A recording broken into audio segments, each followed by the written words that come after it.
오늘은 어머니를 찾아서라는 주제를 가지고 여러분과 함께 하나님 말씀 상고해보는 시간을 갖도록 하겠습니다. 하나님께서는 하늘의 그 이치를 알려주시기 위해서 여러 가지 가르침을 이치상에 펼쳐놓으신 것이 많은데요, 그 중에 이제 하나가 어머니의 존재라고 이렇게 볼 수 있겠습니다. 어머니 하게 되면 자녀들에게 생명을 주시는 분이 어머니시고, 가장 또 우리 자녀들에게 조건 없는 사랑을 주시는 분이 또한 어머니 아니시겠습니까?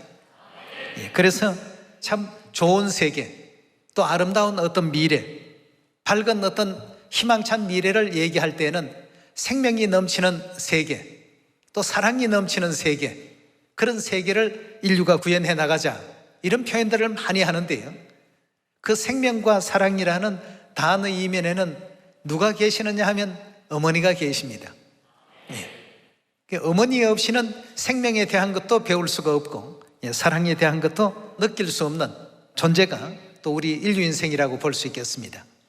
사단은 이런 생명의 세계를 없애고 또 사랑이 넘쳐나는 세계를 없애버리고 미움과 또 캄캄하고 어두운 그런 어떤 한시적이고 찰나적인 그런 어떤 세계를 만들어가기 위해서 이 땅에서 어머니 하나님이 없다라고 가르치는 것이 그의 가장 큰 사명이라고 보시면 되겠습니다.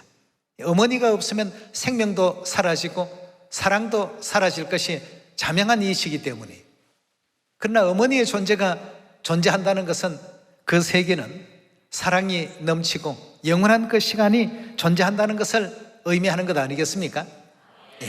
사랑과 생명이 넘치는 그 세계는 틀림없이 누가 계셔야 됩니까? 어머니가 계셔야 됩니다. 우리 하늘아버지께서는 이 땅에 오셔서 어머니의 존재를 우리 자녀들에게 알려주시고 밝혀놓으셨습니다. 우리가 너무나도 잘 아는 구절이죠. 엘리사는 엘리야를 따르고 여호수아는 모세를 따르고 베드로는 예수님을 따르고 나는 어머니를 따른다라고 하신 그 말씀을 통해서 우리 하늘어머니의 존재를 우리 자녀들에게 온전히 또 밝혀놓으시고 일깨워 놓으셨습니다. 그래서 여러분과 저는 하나님의 존재를 올바르게 알되 하나님께서 계시는 그 세계는 사랑의 세계예요, 또 영원한 생명의 세계라는 그 사실을 이해할 수가 있겠습니다. 사랑과 생명의 세계라는 것은 누가 계실 때 그게 가능합니까? 어머니가 계실 때 가능합니다. 천국이라는 나라도 그렇습니다. 천국이라는 나라 그 자체가 좋은 곳이긴 합니다만, 그러나 장소 그 자체만 가지고는 행복과 기쁨이 주어질 수 있습니까? 그 세계 속에 행복과 기쁨과 사랑을 날마다 이렇게 솟아나게 하는 하나님이 계시고, 사랑과 또 생명을 주관하시는 하늘 어머니가 계시기 때문에 천국이 천국다울 수 있는 것 아니겠습니까? 호세아서 6장 1절의 말씀 같이 보시겠습니다. 오라, 우리가 여호와께로 돌아가자. 여호와께서 우리를 찢으셨으나 도로 낫게 하실 것이요 우리를 치셨으나 사며 주실 것입니다. 여호와께서 이틀 후에 우리를 살리시며 제3일에 우리를 일으키시리니 우리가 그 앞에서 살리라. 그러므로 우리가 여호와를 알자, 힘써 여호와를 알자라고 했습니다. 즉 하나님을 올바르게 바로 알아야 된다는 뜻 아니겠습니까? 그 다음 5절의 말씀 넘어가겠습니다. 그러므로 내가 선지자들로 저희를 치고 내 입의 말로 저희를 죽였노니 내 심판은 바라는 빛과 같으니라. 나는 인애를 원하고 제사를 원치 아니하며 번제보다는 하나님 아는 것을 원하노라고 했습니다. 하나님을 알아야 우리 천국이 귀할 수가 있고 천국이 그리울 수가 있습니다. 여러분 고향 다 좋으시죠? 명절 되면 다 고향 찾아가시지 않습니까? 이 고향이 좋은 이유가 뭡니까? 그냥 고향이라는 그 장소 자체만 좋은 것이 아니고 고향에는 아버지도 계시고 어머니도 계시고 또 어릴 적 같이 놀았던 친구들도 함께 있고 또 이웃도 함께 거하고 있기 때문에 그래서 명절이 되면 고향을 찾아가고픈 그런 마음이 생기는 것 아니겠습니까? 지금 호세아 6장에 주신 말씀도 하나님을 힘써 알아야 된다고 했습니다. 그래서 성경에는 하나님을 이와 같이 힘써 알자라고 하셨는데 하나님께서는 하나님을 알게 하기 위해서 이 땅에 여러 가지 제도와 이치를 하늘의 것에 모형과 그림자로 전부 만들어 놓으셨다고 되어 있지 않습니까? 우리 로마서 1장 18절의 말씀 같이 보겠습니다. 하나님의 진노가 불의로 진리를 막는 사람들의 모든 경건치 않음과 불의에 대하여 하늘로 쫓아 나타나나니 이는 하나님을 알만한 것이 저희 속에 보임이라. 하나님께서 이를 저희에게 보이셨느니라. 창세로부터 그의 보이지 아니하는 것들 곧 그의 영원하신 능력과 신성이 그 만드신 만물에 분명히 보여 알게 되나니 그러므로 저희가 핑계치 못할지니라고 했습니다.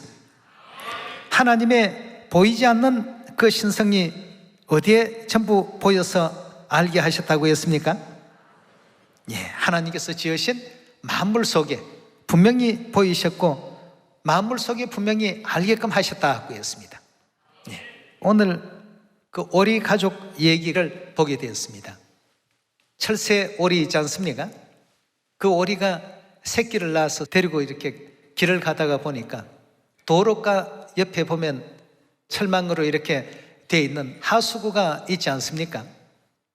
근데 어미가 이제 뛰어내리니까 새끼들이 뛰어내리다가 하수구 철망 사이로 몸집이 작으니까 빠져버린 겁니다.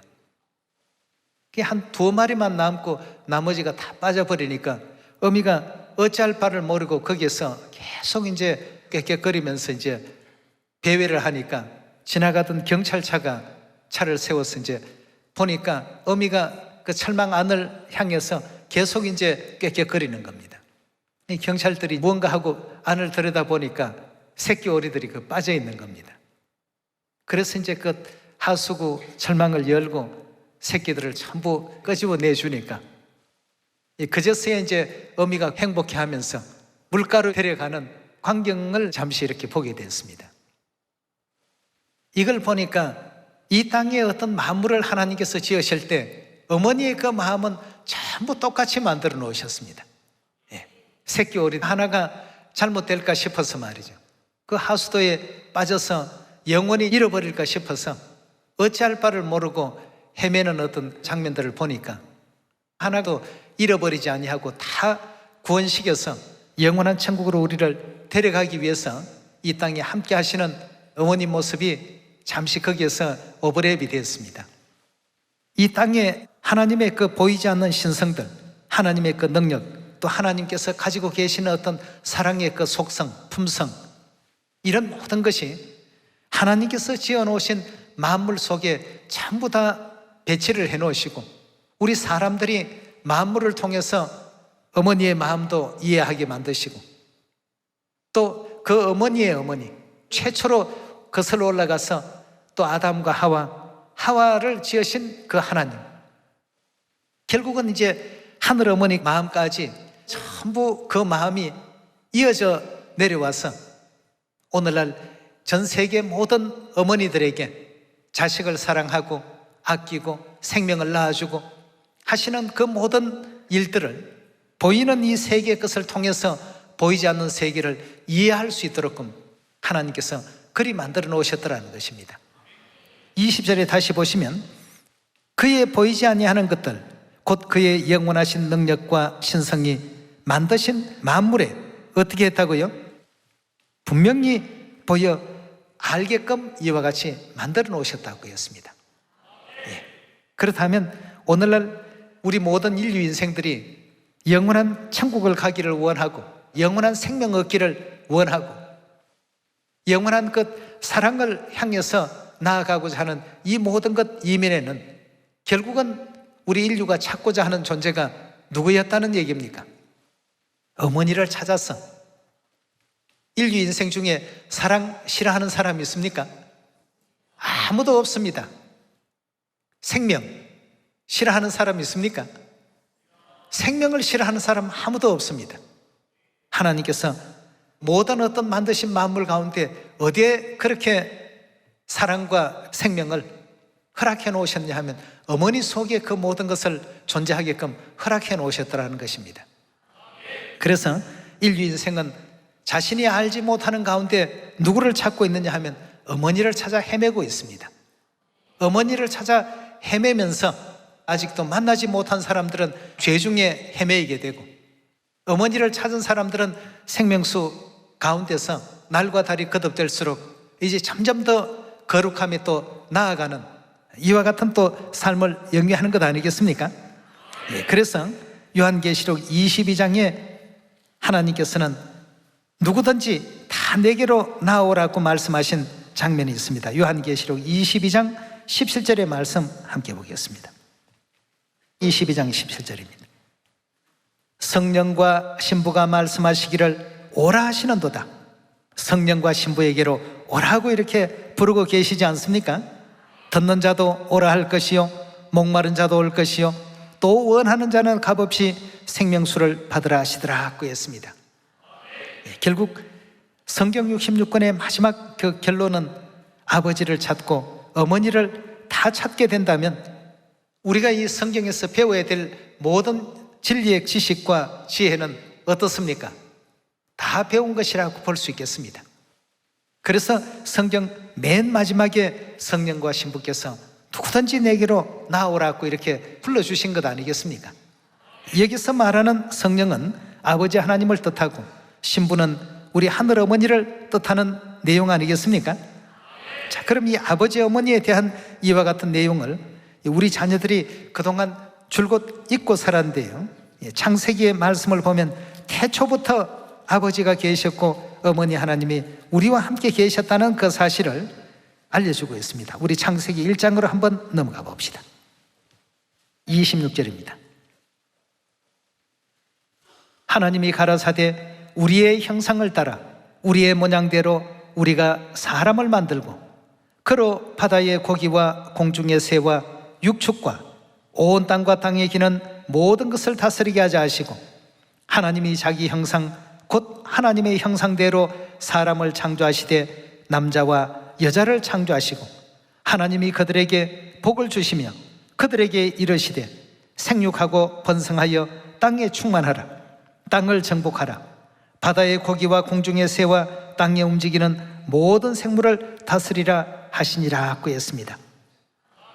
땅에 있는 모든 것을 다스리게 하기 위해서 하나님의 형상을 닮은 남자와 여자를 창조하셨다고 하셨는데, 그럼 이 내용 속에서 이미 우리는 아버지 하나님과 어머니 하나님이 함께하고 계신다는 사실을 발견할 수 있지 않습니까? 26절에 다시 한번 봅시다. 하나님이 가라사대 우리의 형상이라고 이렇게 표현했습니다. 나만의 형상이라고 표현하지 아니하고 우리의 형상을 따라 우리의 모양대로 우리가 사람을 만들고, 사람을 만드신 하나님은 우리라는 하나님이시죠. 우리라는 그 하나님께서 우리 인류 인생을 하나님 형상대로 남자와 여자를 창조하셨다고 되어 있지 않습니까? 그럼 하나님 형상은 남성적인 형상도 존재하시고 또 여성의 형상도 존재하신다는 뜻 아니겠습니까? 그 남성의 형상을 지니신 하나님은 모든 인류가 아버지 하나님이라고 부르고 있습니다. 여성의 형상을 지니신 하나님을 뭐라고 불러야 됩니까? 당연히 이제 어머니십니다. 우리의 영혼이 탄생되기 이전부터도 아버지 하나님, 어머니 하나님께서 우리 모든 인생들을 하나님의 형상으로 짓고 계시고, 요한복음 5장 17절에도 보면 아직까지도 창조하시는 그 역사를 계속 진행하고 계신다고 했습니다. 아직도 얘는 사랑이라는 부분에서 1%가 부족하니까 빨리 그런 어떤 능력을 심어줘야 되겠다. 얘는 하나님 아는 지식이 좀 모자라니까 이 지식을 좀 더 넣어줘야 되겠다.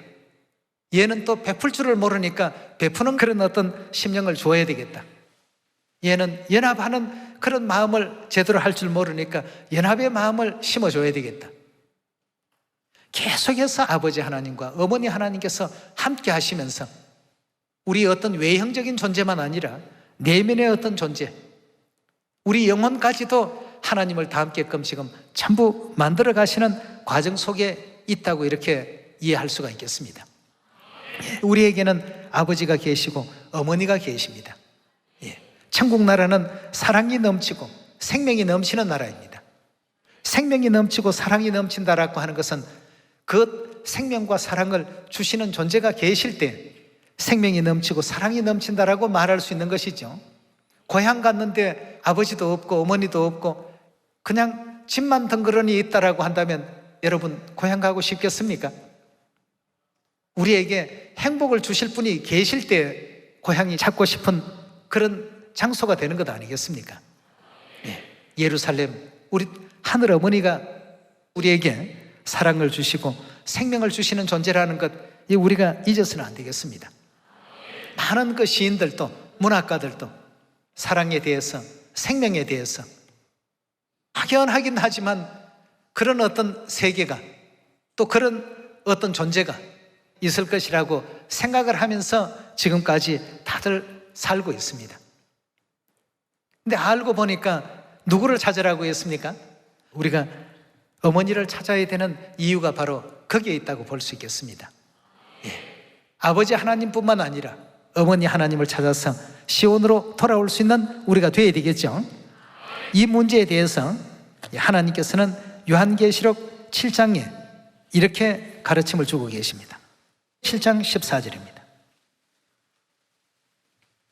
내가 가로되 내 주여 당신이 알리다 하니 그가 나더러 이르되 이는 큰 환난에서 나온 자들인데 어린 양의 피에 그 옷을 씻어 희게 하였나니라. 그러므로 그들이 하나님의 보좌 앞에 있고 또 그의 성전에 하나님의 보좌 앞에 있다고 하는 이 장면을 보니까 천국에 있는 장면 설명하고 있죠.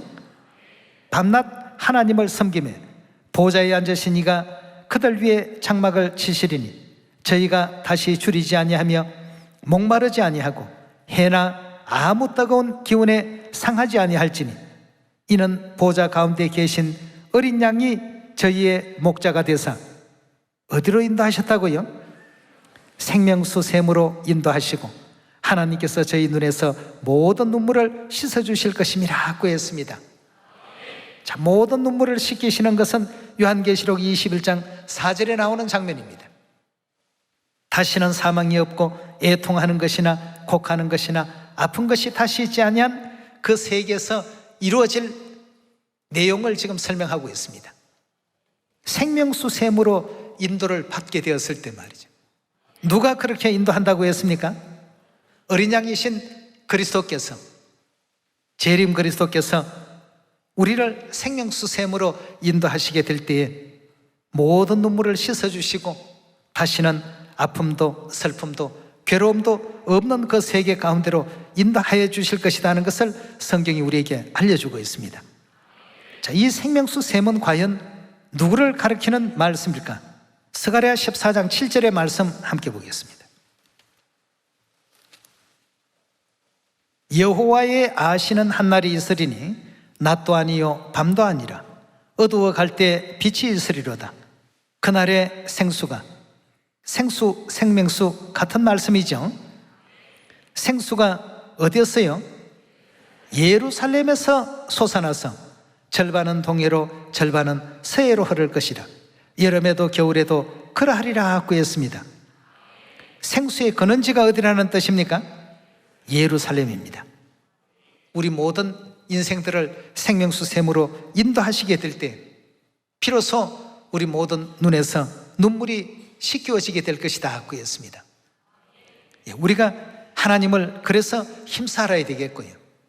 오늘날 우리가 이 생명수의 샘, 새 예루살렘의 존재를 올바르게 우리가 이해하고 그 속에 가지고 계시는 그 본성은 어떠신지 이런 내용을 우리가 잘 이해해야 되겠습니다. 모든 생명의 그 존재를 보면 그 어머니가 자식을 대할 때 어떻게 대하는지를 보시면 어머니의 사랑이 얼마나 큰가를 이해할 수가 있을 것입니다. 자신은 위험에 노출이 되더라도 자식만큼은 안전하게 보호하시려는 것이 누구십니까? 어머니십니다. 항상 자녀를 위해서라면 어떠한 희생도 감수하시는 분이 바로 어머니 아니시겠습니까? 예, 그만큼 위대한 큰 사랑을 가지고 계신 것은 우리에게 생명을 주신 분이시기 때문입니다. 예, 그래서 스가랴 14장 8절에도 그날의 생수가 예루살렘에서 솟아나서 절반은 동해로 절반은 서해로 흐르게 될 것이다. 어린 양께서 우리를 예루살렘으로 인도했다는 것은 어린 양 대신 재림 그리스도 안상훈께서 우리 자녀들을 누구를 알게끔 만드셨습니까? 어머니의 존재를 알게끔 인도해 주셨습니다. 네. 아버지께서 알려주지 아니하시고는 천하 없는 내용이라도 하늘 어머니 알 수 있습니까? 없습니까? 절대 우리가 알 수 없습니다. 그래서 이사야 선지자는 이사야 62장에 여호와께서 누구를 세우신다고요? 예루살렘을 하나님께서 세상 모든 사람들에게 나타내시고 영광받게 하실 것이다 고 했습니다. 하나님께서 반드시 그렇게 하실 것이라고 성경이 말씀 주셨고, 또 로마서 5장의 말씀을 보면 아담은 오실자의 표상이라고 그리스도에 대한 표상적인 인물로서 세워놓으셨습니다. 그렇다면 아담의 역사 가운데서도 하와라고 이름하고 이는 내 뼈 중에 뼈요 살 중에 살이라고 누가 증거했습니까? 예, 마찬가지입니다. 아버지께서 어린 양이 생명수 샘으로 우리를 인도하고 또 알려주신 것처럼 하나님께서 전부 그렇게 하셨습니다. 뿐만 아니라 이 생명수가 스가랴 14장에서는 예루살렘에서 솟아난다고 되어 있습니다만 에스겔 47장에서는 성소에서 솟아난다고 이렇게 또 말하고 있습니다. 에스겔 47장 1절의 말씀 보겠습니다. 그가 나를 데리고 전문에 이르시니 전의 전면이 동으로 향하였는데 그 문지방 밑에서 무엇이 나오더라고요? 물이 나와서 동으로 흐르다가 전 우편 제단 남편으로 흘러내리더라고 했습니다. 그럼 여기에서 나오는 이 물은 성전에서 난다고 했으니 예루살렘과 성전은 또 무슨 관계가 있을까? 굉장히 의아할 수가 있습니다. 47장 12절입니다. 강 좌우가에는 각종 먹을 실과나무가 자라서 그 잎이 시들지 아니하며 실과가 끊치지 아니하고 달마다 새 실과를 맺히리니 그 물이 어디로부터 나왔다고요? 성소로 말미암아 나옴이더라고 했습니다. 에스겔 47장에 나오는 이 물은 바로 생명수의 물입니다. 그 물이 나오는 곳이 성소라고도 되어 있습니다. 좀 전에 우리 스가랴 14장에는 예루살렘에서 솟아난다고 이렇게 말씀을 하셨는데 여기는 지금 성전에서 솟아나더라고 했습니다. 그럼 이 성전은 누구를 가리키느냐 하면 하나님을 가리켜서 요한복음 2장이나 예레미야 17장이나 에스겔 11장이나 다 이 성소가 하나님이라고 이렇게 알려주고 있습니다. 잠깐 우리 한번 그 장면 찾아보고 넘어가도록 합시다. 에스겔 11장 16절의 말씀 봅니다. 그런즉 너는 말하기를 주 여호와의 말씀에 내가 비록 그들을 멀리 이방인 가운데 쫓고 열방에 흩었으나 그들이 이런 열방에서 내가 잠깐 그들에게 뭐가 된다고요? 성소가 되리라고 이렇게 말씀을 주셨습니다. 하나님이 바로 성소로 표상이 되어 있습니다. 예레미야 17장에서도 그 답을 한번 찾도록 합시다. 17장 12절의 말씀 보시면 영화로우신 보좌여 원시부터 높이 계시며 우리의 성소이시며 이스라엘의 소망이신 여호와여라고 했습니다. 하나님이 바로 우리의 뭐라고요? 성소라고 했습니다. 그러니 생명수가 어디에서 솟아나더라고요? 예루살렘에서 솟아나더라. 생명수가 성소에서 솟아나더라. 결국 알고 보니까 다 동일한 같은 뜻을 이제 일깨워 주신 장면 아니시겠습니까? 예. 자, 그럼 에스겔 47장으로 다시 한번 돌아가 보도록 합시다.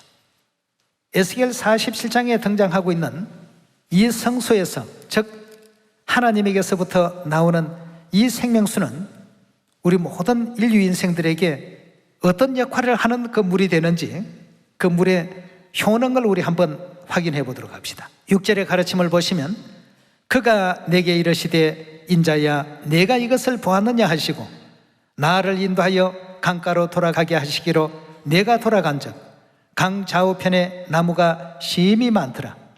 그가 내게 이르시되 이 물이 동방으로 향하여 흘러 아라바에 내려가서 바다에 이르리니 이 흘러내리는 물로 그 바닷물이 어떻게 된다고 했습니까? 소성함을 입더라고 했습니다. 그럼 성소에서 나오는 물이 1천척에 1천척을 더하고 1천척에 또 1천척을 더하니까 점점 더 그 물의 양이 많아지게 된 것입니다. 그것이 처음에는 성소에서 흘러내리는 작은 물 정도밖에 안 됐지만 가면 갈수록 깊은 강이 되고 그 강이 결국 바닷물로 흘러 들어가더라고 했습니다. 바다는 요한계시록 17장에 인류 사회를, 즉 사람이 살고 있는 이 세계를 의미하고 있는 것이죠. 결국 이 인류 세계 그 물이 생명수가 흘러 들어감으로 말미암아서 어떤 변화가 일어나는지를 한번 보도록 합시다. 7절에 계속 봅니다.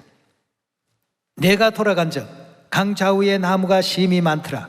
그가 내게 이르시되 이 물이 동방으로 향하여 흘러 아라바로 내려가서 바다에 이르리니 이 흘러내리는 물로 그 바닷물이 소성함을 얻을지라.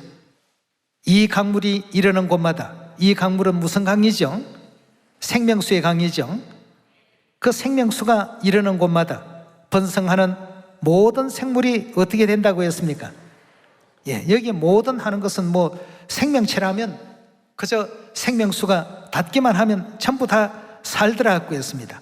모든 생물이 살고 고기가 심히 많으리니 이 물이 흘러 들어감으로 바닷물이 소성함을 얻겠고 이 강이 이르는 각처에 모든 것이 어찌 된다고요? 살 것이라고 했어요. 그러니 어린 양께서 우리를 생명수 샘으로 인도해 주신 것 아니겠습니까?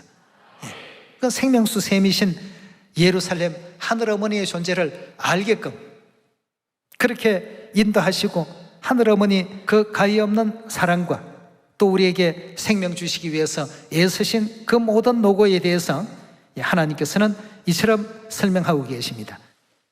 10절입니다. 또 이 강가에 어부가 설 것이니 엔게디에서부터 에네글라임까지 그물치는 곳이 될 것이라.